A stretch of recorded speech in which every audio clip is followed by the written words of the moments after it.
بسم اللہ الرحمن الرحیم۔ تمام تعریفیں اللہ کے لیے جو دونوں جہانوں کا مالک اور پالنے والا ہے، اور بے انتہا درود حضرت محمد صلی اللہ علیہ وآلہ وسلم کی ذات اقدس پر، جو دنیا کے عظیم رہنما اور منصف ہیں۔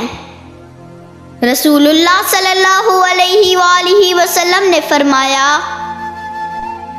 قسم ہے اس رب ذوالجلال کی جس کے قبضے میں میری جان ہے،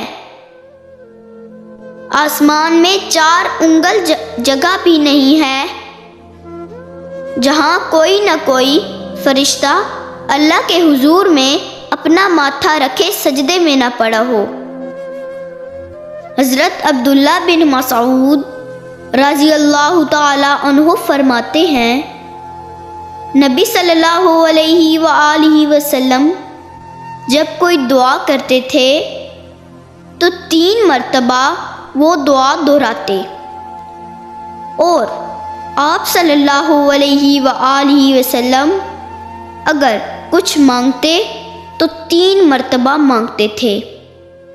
رسول اللہ صلی اللہ علیہ وآلہ وسلم نے فرمایا، ہنسا غمگین کے دل کو تقویت دیتا ہے اور مریض کے دل سے اسی طرح تکلیف دور کرتا ہے جس طرح تم میں سے کوئی پانی کے ذریعے اپنے چہرے سے میل دور کرتا ہے۔ رسول اللہ صلی اللہ علیہ وآلہ وسلم نے فرمایا، مسلمان کی گم شدہ چیز آگ کا شعلہ ہے، یعنی جو شخص اس کی خبر نہ کرے اور اسے ہضم کرنے کی غرض سے چھپا لے تو اس کے بدلے میں جہنم کی آگ کا مستحق ہوگا۔ اللہ ہمیں دین اسلام کے مطابق زندگی گزارنے کی توفیق عطا فرمائے، اور اللہ ہمارے ملک پاکستان کی حفاظت فرمائے۔ آمین والسلام۔